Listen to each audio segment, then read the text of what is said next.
my honor to chair the next two keynote speeches. Now, please allow me to introduce Professor Jorge Diaz-Sintas, who is also a friend of mine. Good to see him online. Actually, in the field of audiovisual translation, Professor Jorge Sintas Diaz is actually a name that does not need introduction. Nevertheless, I will briefly introduce him for the newcomers in the field. Professor Diaz-Sintas is a professor of translation and the founding director of the Center for Translation Studies at University College London. He is also an honorary adjunct professor at the Xi'an Jiaotong Liverpool University. He has written numerous articles, edited special issues and books on audiovisual translation, including subtitling, concepts, and practices, and served as the chief editor of the Peter Lang series, New Trends in Translation Studies, a former president of the European Association for Studies in Screen Translation, and an expert consultant to Directorate General for Translation of the European Commission. He is a recipient of two prestigious awards for his invaluable services to the field of audiovisual translation. The title of his keynote speech today is Audiovisual Translation in the Times of Pandemic. Let's welcome. Thank you very much for the introduction, Jin Hain.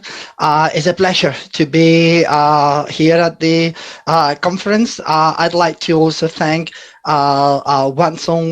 Wanshong Agricultural University for inviting me the second time, one physically when I went there, and then the second time virtually.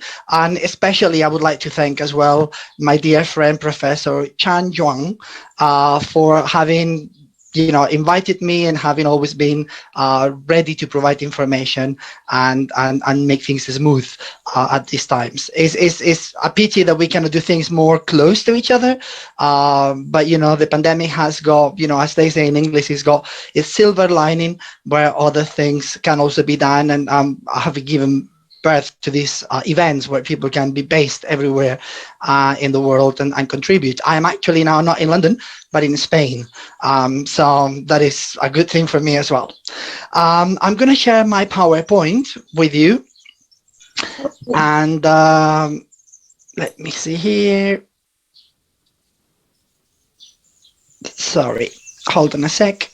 I'm going to start again because I only want to share that one there.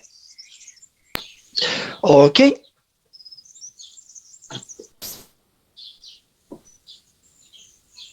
And today I'm going to be talking about subtitling in times of pandemic.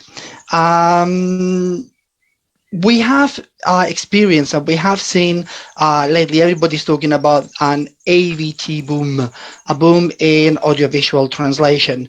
And I think this is true, obviously, and I'd like to just remind you of a few sets of statistics on how people have embraced also audiovisualization in normal communication. I'm bringing here some YouTube statistics from 2020, which means that that's not even taking Bilibili into consideration. And I know that Bilibili is probably much bigger and more active and dynamic than YouTube.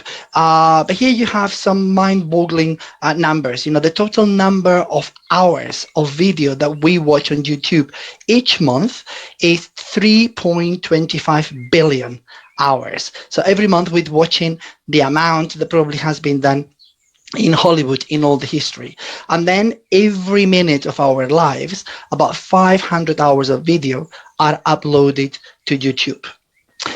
Which is again a figure that puts into perspective how much people have really embraced this idea of communicating with videos and audiovisually. In terms of traffic on the internet, 63% of all internet traffic in 2017 was audiovisual, and you can see that by 2019, 80% of all that traffic was already as well audiovisual, and that's been on the increase for quite a few years now. When it comes to the audiovisual translation industry, there isn't much research focused simply on this area. So we do have some reports. For instance, the European Union conducted one report a few years back in 2009 about how the audiovisual translation was performing in Europe, and they were particularly interested as well in finding out how Europeans were consuming productions of this caliber. And then you have there the main stakeholders here were what in the industry are called the FICs, French, Italian, German, and Spanish languages, which 85% of all the production going into those languages, dubbing, securing more of the lion's share of the money in this industry, but subtitling already increasing widely in all the European countries. By 2017, the Media and Entertainment Services Alliance came up with a report on what is known as EMEA, the Europe, Middle East and Africa area in the world.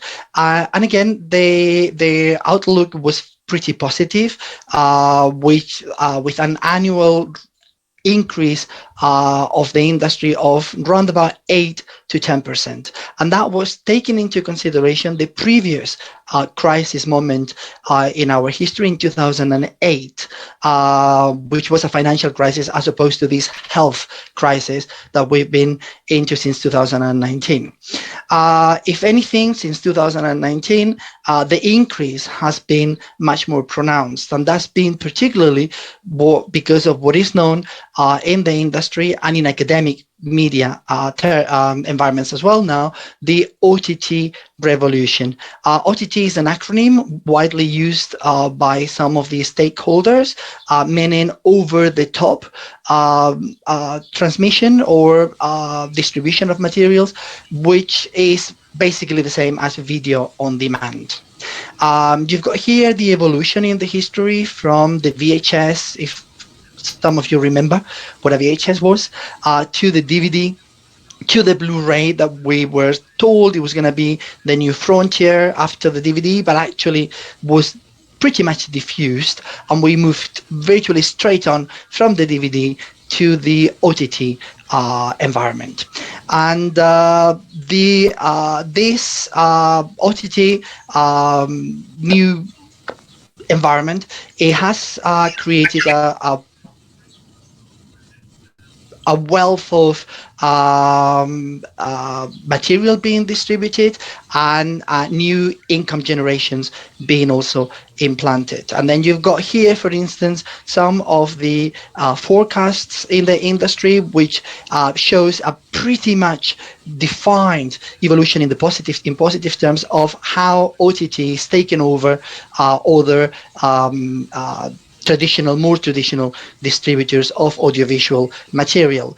And only in 2020, we know that 200 million new subscribers have been enjoying this way of distributing audiovisual material, which is clearly related to the pandemic, when we have spent a lot more time at home with not too many possibilities apart from just watching television, or for some people also reading, but that's what has made the eclosion, the exponential growth in the watching of audiovisual material. And the estimate these days is there's a global number of subscribers, around 500 million are already subscribed to this way of consuming audiovisual materials. Now, even though this distribution, which is based on in the cloud, so we don't buy any products anymore, we just pay a subscription and we're allowed to enter those portals, even though that it has increased exponentially, we don't have such a clear picture of what's happening with the translation and the accessibility services that are being provided by these new players in the industry. And the little research that is being done, there is an academic from Spain called Blanca Arias Badia, and she's done some research on how are these providers, distributors, relating or acting when it comes to translation and accessibility. And as you can see in the Spanish market, and as you can see, there is still a lot to be done. There is only 3% of all the productions tend to be audio described, which leaves us with the wider, the most of the productions clearly don't have that sort of support. And although subtitling is growing in Spain, not everything has got subtitles, and far less subtitles for people who are deaf and hard of hearing. So I understand that the statistics in this field can be very sensitive, that companies are reluctant to provide it, but we know from academic uh, trials to find out what is going on is that we are still miles away for really getting the translation that probably should be circulating in these platforms. Now, the industry distribution has moved to the cloud, and that's been for a while. Netflix was launched in 2007, and since then we've seen this increased in cloud-based environment, and that has necessarily driven the translation industry in the audiovisual world to the cloud as well. So now what we are talking about is subtitling ecosystems. We are living in a sort of environment which is all in the cloud, as opposed to what we were doing before, which was more based on our desktop in our computers. So traditionally, we would have a piece of software, whether commercial, like the one I'm showing you there, which is called WinCaps, or whether freeware, like the other one, which is Subtitle Workshop, that we will have to download and installed in our computers. These desktop-based software were available in many shapes and forms commercially, and then the professionals will buy their own license or their own program and work with those. When the Web 2.0 came, then there was lots of interest on audiovisual production, and then people started developing freeware of programs that were exclusively devoted to the production of subtitles. And large corporations for many years have had their own proprietary freelancers software that they will use to produce subtitles. All this is becoming slowly but surely part of the past, and we are now entering what is more the cloud environment. The technical dimension of our industry has always been driven particularly by subtitling. But we are now seeing that dubbing is becoming the flavor of the month in our industry, and things are changing accordingly in that direction. And I will give you some more examples a bit later. But part of the things that we've been able to do when working in audiovisual translation in subtitling is to have our sound wave and shortcut detection functionality, which means that we can not only watch our video, but we can also watch the sound that the characters are producing, and we can see when the shot changes are taking place and be alerted by the program so that we don't commit any technical mistakes along those areas. We also have taking advantage of automatic speech recognition, and that has proven pivotal in our field of work. So we have had for a long time speech to text, and that's why we've seen the growth in re-speaking, live subtitling, which traditionally was more intralingual, i.e. Chinese into Chinese, Spanish into Spanish, or English into English, whereas now is also becoming interlingual, and we are doing live subtitles from English into Chinese or from Chinese into German. And this is now moving across disciplines with his translation. When it was traditionally enclaved in audiovisual translation, we're seeing now quite a few interpreting colleagues being interested in how re-speaking works so that they could also use it for all these conferences, all these meetings and corporate gatherings that have been taking place online during the pandemic, and that needed as well the presence of interpreters to help vehiculate the information. So this is a new area that is growing really fast and is again changing not only the field of audiovisual translation, but also the area of interpreting. And then we also have automatic transcription and spotting, whereby my voice as I am speaking now will be listened to by Zoom and will create automatically a transcription of what I am saying, with more or less mistakes depending on my pronunciation and how the system is working. But this is something, again, that is being propelled into center stage during all this pandemic, and particularly in educational settings when we wanted to make sure that everybody attending our lessons could follow not just only the audio, but also with extra support and written text. We've also seen text-to-speech, and this development of synthetic voices has been particularly interesting in the field of audio description and audio subtitling, whereby, for instance, in audio subtitling, the voices will be reading the subtitles out loud so that blind people could also follow the programs that have been subtitled into their language, but whose subtitles they cannot read.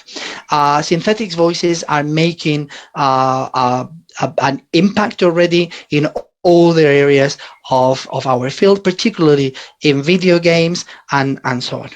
And the new frontier where a lot of emphasis and effort is being put to these days is speech to speech, i.e. you are now listening to me in English, and what we want to find out, we are trying to investigate this. Could I be speaking now in English and you listening to me in Chinese directly? This is proving much more challenging than some of the other areas, but all the interest and all the leaps and bounds that is happening in automatic speech recognition is making it more and more possible than we thought a few years back. What is still missing, and I put in here question mark because some of the companies are really developing really fast. But until now, in some of these cloud-based environments, even spell checkers were missing. And, you know, we have had those in the field of when we were working with desktop-based software, and it took a while to get basic things like that moved across into the new environments. We're still missing, for instance, the possibility of checking. You know, if I'm working in Word, I can just right click in my mouse, I can go for synonyms and find quite a few options there. And if I'm working in subtitling where I need to find shorter terms sometimes, that will be a great advantage to me. And as far as I know, none of the cloud-based environments are using this at present. There are many other areas that we're trying to incorporate in this new ecosystem, which is much easier than it was with desktop-based software. So now we can incorporate or try to incorporate thesauri so that we can find alternatives and synonyms to our work, a search function that is within the software so that I don't have to go out of my subtitling piece of software and then search for anything.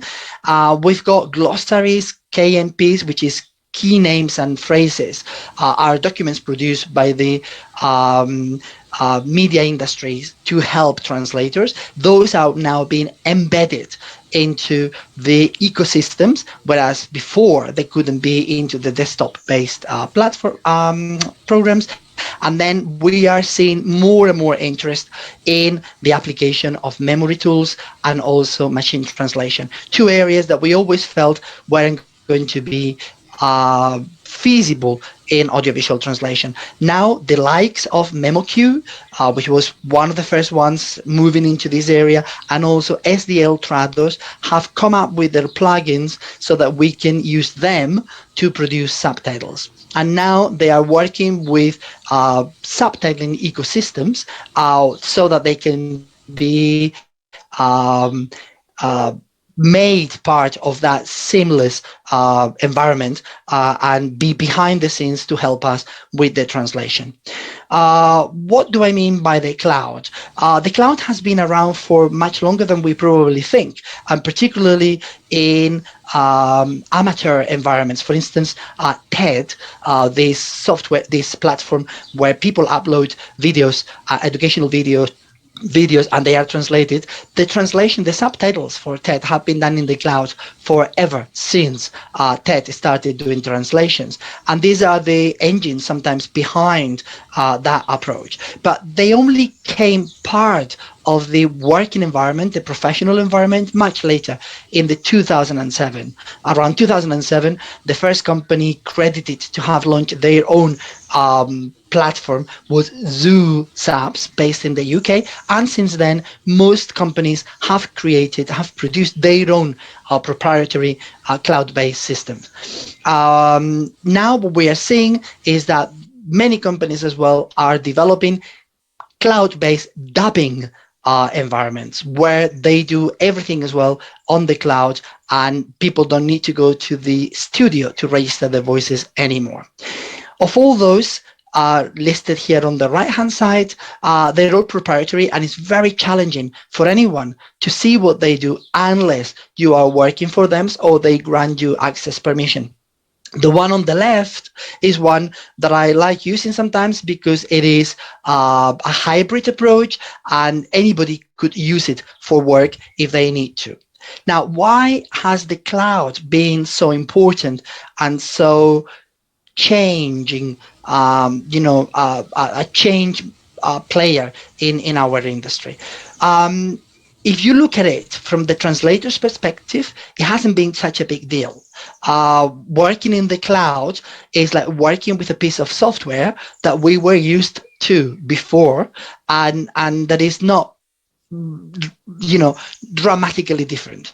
But for the industry, it has been dramatically different because that ecosystem means that everything can be done within the same environment. So you can do what they call end-to-end approach. So you can do everything from all the activities that you need to acquiring new content to the delivery to the client.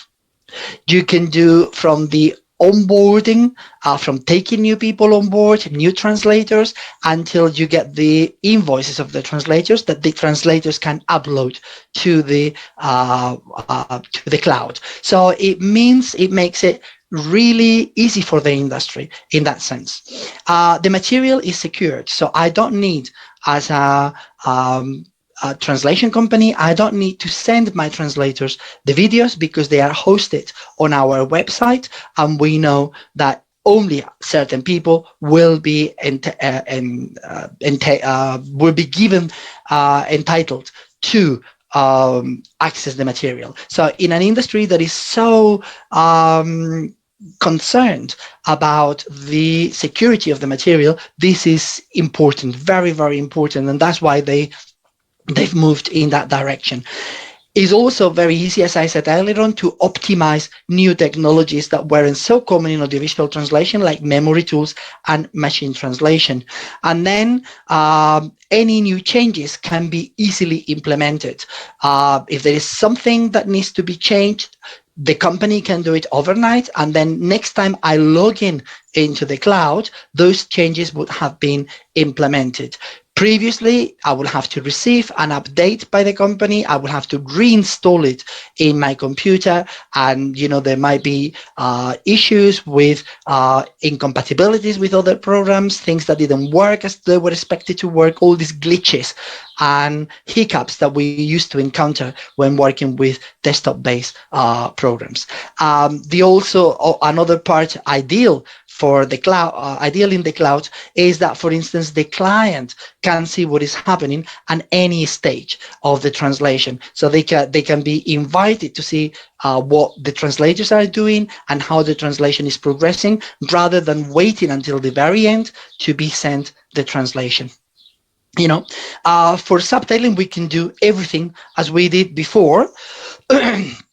But what are the advantages for translators? And this is something that I keep alerting developers and companies. The potential is there, but not a lot has been done for translators. And usually any new developments tend to forget what the potential could be for translators.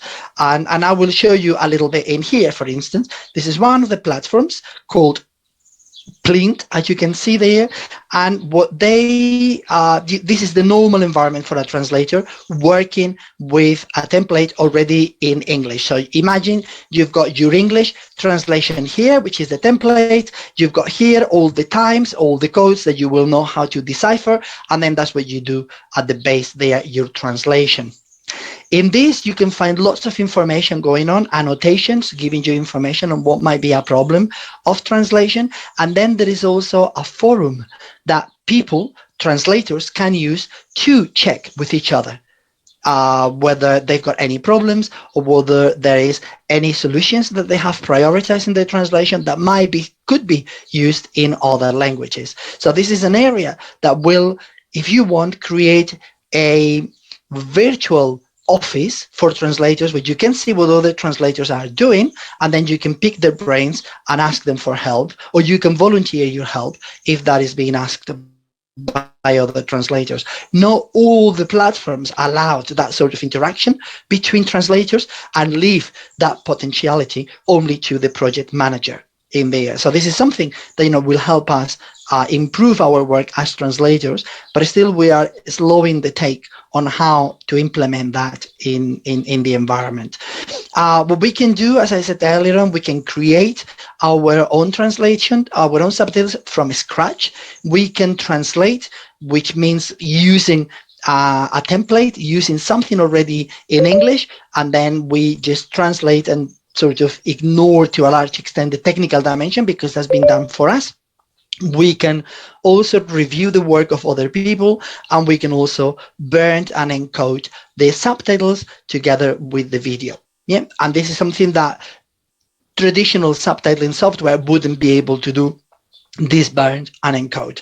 This is what it looks like. For some of you, you haven't seen how the cloud works, but basically pretty much like a subtitling program. You can see here your video, you can see your subtitles, and then at the bottom you can see your short changes with the orange line there, and then the video represented so that we can see where the people are speaking or the animation are speaking and when they're not speaking. And if I am doing a translation, then you've got here my translation in English, and then my empty slots here to translate into whichever language I've been asked to translate.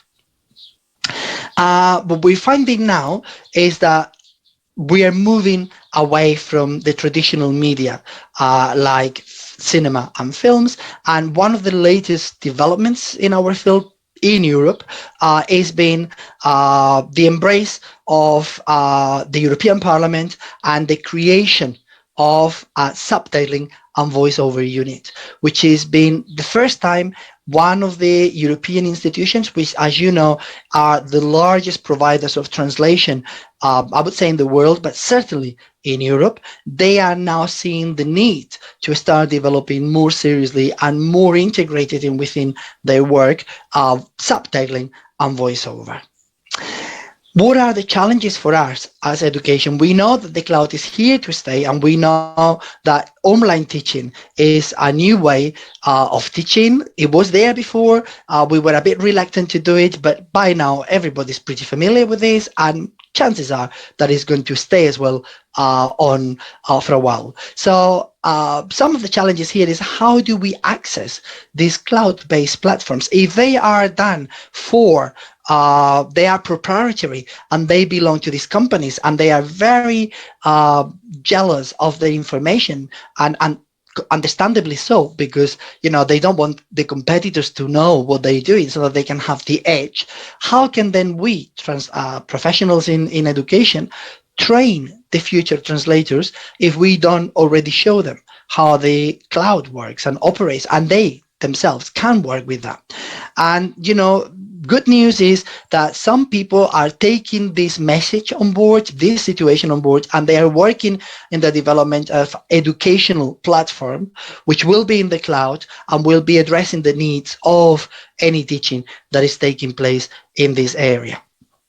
There is also machine translation and memory tools.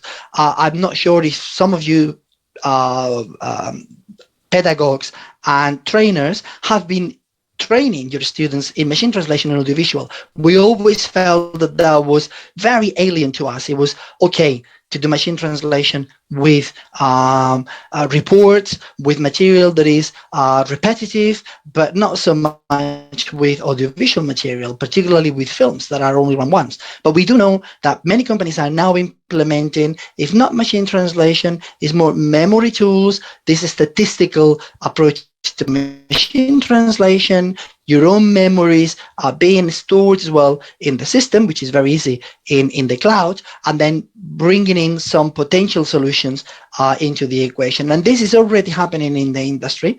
I wonder how much is being integrated in our teaching. An area that I'm certain and sure that nobody does is project management of audiovisual translation. And this is, every time I talk to the industry, they're always very willing to get new people working in these new environments, know how the cloud works, and know everything about how you deal with a project, which begins with videos, with audio, with images, with different languages, with templates, with different formats, and so on. And they always complain that nobody is really preparing them in this area of project management. We do project management in many universities, but it's usually targeted to written text rather than audiovisual. And this is, again, another frontier for us to probably start considering more seriously. And then, there are other areas that are still challenging for us educationalists, but also for the industry, which is, for instance, re-speaking on the cloud is not quite fully integrated with subtitling programs and so on, and then dubbing on the cloud, which so far the cloud has been good, for instance, to do recording for voice talents. It's been good for the dubbing directors, but no so much for translators. There are a few areas that they call, according to different cloud-based places, scripting and adaptation, a voice cue writer. You would think that they are more targeted to the translators, but in effect, they are targeted for the dubbing director and the people that are dealing with the final translation. And the translation is still done quite traditionally, although I know that some companies are moving more a bit like subtitling, that the translation is also done in the cloud rather than in the computers and then uploaded much later to the cloud. What are some of the challenges around in the industry? Well, piracy has always been one of the biggest issues here. And that's why we've come up with things like ShimShip, which is simultaneous shipping or simulcast. We distribute the audiovisual materials all at once so that we avoid any people or any fan subbers taking advantage and then doing the subtitles the following day or hours afterwards. So we just provide everything. We've come up with new habits like this binge watching that has become very common these days, and they think that the cloud allows to have much more stringent security around the processes that are being taking place. We've done issues like, dubbing or translating Game of Thrones, for instance, in France was done professionally in one day, which was unheard of in the tradition of the industry. Or, for instance, programs, Netflix have done things like translating, subtitling a program of theirs called Chelsea in 20 languages in just 12 to 14 hours, just making sure that they could also be resilient to the speed at which some people were working in the internet. One area that I find very interesting and it's going to be a big headache for some of us is the idea that the cloud and the pandemic in general has made audiovisual really, truly global. Netflix already told us a few years back that English wasn't going to be the main language in their platform. And that's why they started producing lots of material in other languages, in Spanish, in German, in Chinese, all languages around the world. And some of their competitors, like HBO, are also starting to produce material not just in English, but for instance, the first one they did was into Italian, was produced originally in Italian and then translated into other languages. And the pandemic, what it has done is that, of course, during that period, we couldn't produce any new material because people were at home and they couldn't mingle. And until the companies started working in different ways, that was the situation in which we were. So what they started doing was looking at any old material that they had in whichever language and started translating it so that they could boost up their archive and their catalogs. So they started looking at Polish films, Italian films, old films, new films that had never been translated, that had never seen a much more international circulation, so that they could keep up with their catalogs and they could provide more material. And now you can see the likes of Netflix offering us a wealth of material of Chinese, for instance, programs, and in many other languages. So this is something that is happening. Now, this tallies with, for instance, in Europe, the European Union has come up with legislation that they feel most of these OTT providers, or many of these people working in this field, tend to be of English-speaking origins, basically from the USA, but many of them with English as their main language. And they've come up with legislation, which is the Audiovisual Media Services Directive, whereby if these providers want to operate in European soil, at least a third of their productions will have to be in languages other than English. They will have to be domestic languages. So they will have to show much more visibility of other languages in Europe. And that's why it's also behind, I believe, the drive of creating material in various languages so that they can also comply with what the regulation is in Europe. But I think it goes beyond this regulations and this legislation, and that's been, as I said earlier on, an idea of Netflix for a while, to make sure that globalization meant not just English productions going around the world, but a much more diverse flow of information across all different languages. Now that has led to what is being called a talent crunch in our field. The industry complains they don't have enough people. Yeah, and that you would say is a little bit surprising, because we do have academic programs that are dealt in audiovisual translation and professional courses, and then they still say that they don't have enough people. Where is the crunch? Where is that lack of talent? And I guess there are numerous stakeholders. So what they're thinking here is, yes, we need translators, but we need voiceover voice talents, and we need as well project managers and all the other people that are also in the industry, and we probably aren't preparing at the speed at which they are needed out there. There is also a globalized industry, and that means that now we might need more people translating from Chinese into other languages, because we're having more and more programs produced in those languages, or in any other languages, in Spanish or in French or in German and so on.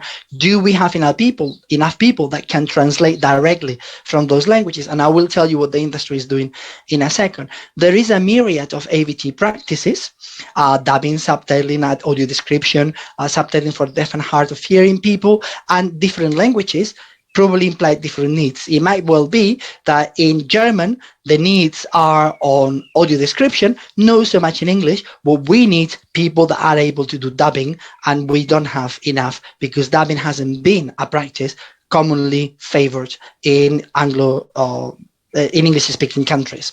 So the initiatives that the industries come up is, for instance, producing pools, directories on the internet. Much more recently, this association, the Entertainment Globalization Association, where they are asking people to record their expertise so that the industry can relate and can find what they need.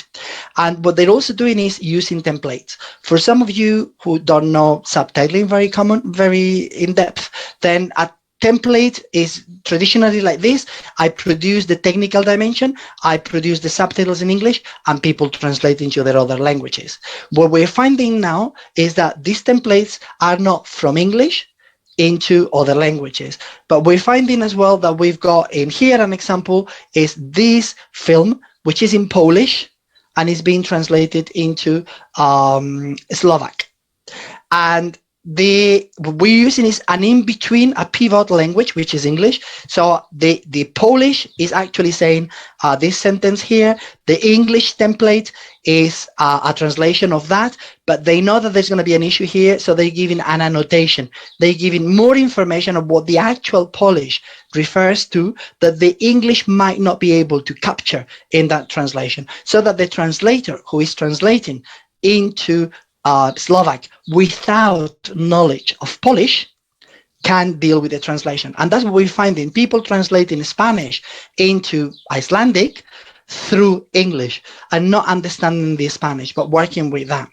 And we know now that templates are becoming essential in the industry. There is some research done by one of the keynote speakers later on today, Agnieszka Zarkowska. Netflix have created their own guidelines on how to do templates, not just translation, but how to create a template that is going to be useful for the translators. And it just brings to mind, so do we now need to create trained templators, people that will know, linguists that will know how to create a template that is useful and meaningful for translation? Do we need to train more our students into the foreign language? And I know you've been doing that in China for many years, but in other countries, we've been very reluctant to go into the foreign language. And we tend to ask students or newcomers in the industry to translate into their mother tongue. And, how are we training the students to work, for instance, Spanish film, translating to Chinese, and with an English template? What are the risks there? What are the challenges? How can we train the students to try to gain some information from the original? We're missing here as well, and I think this is another answer from the industry, is a professional certification that some people are now working together to see whether we could do something that the industry can welcome as a recognized certification, so that that will alleviate the work of having to test every person or every single individual that works, that wants to work for them. I'm just finishing now. I'm aware of the time, like my previous colleague, and I've got 1 minute for my conclusions. What is the future holding up there? What we can expect here? But the increase in volume is going to continue, and we're going to need more localization and more accessibility in this field. And as I said, in many other languages, not just English. There are new genres that the industry is now looking for to translation, and that means that we need more people with specialty in certain areas. Sports, for instance, institutional videos are totally different to TV series or to films. The translation of live events, and particularly because of the pandemic, is becoming more recurrent in here. There is more granularity and specialization, which is expected of AVT translators. So we are now expecting audiovisual translators that know subtitling, but hopefully they will also know about cookery programs, so that they can then know how to do their research, their documentation, and so on. Particularly, as you might know, I am based in the UK, and dubbing is one area that is growing really, really fast, to the extent that we don't have enough students to feed into the industry. And they keep asking us for more translators and people that can deal with dubbing, because it's a new area in the field. There's going to be price pressure brought in, particularly from technology. Automation, as some companies prefer to call it, assisted translation, is here to stay also in audiovisual translation. And we need to find ways on how that technology is going to help us create better productions, be more productive and fast in our translations, but also without having to have a negative impact on the prices and rates that we are paying our translators and our people. So I'd like to just tell you now, 谢谢大家的晚秋. And for some of you who might not understand me there, then thank you all for your attention. And thanks, Professor Dias Sintas, for your insightful and exciting speech.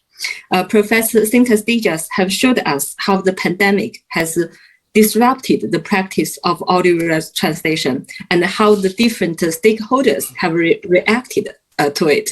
In the morning, Mr. Fu, who is a famous film translator in China, he talked about that he actually getting more jobs now than before the academic. I think that as researchers, teachers, and students, we also have new challenges and new opportunities in this era. Thanks, Professor Sintas Dias, for pointing us new directions. Thank you. Thank you. 谢谢. 谢谢. Okay. Now, please allow me to introduce our next keynote speaker.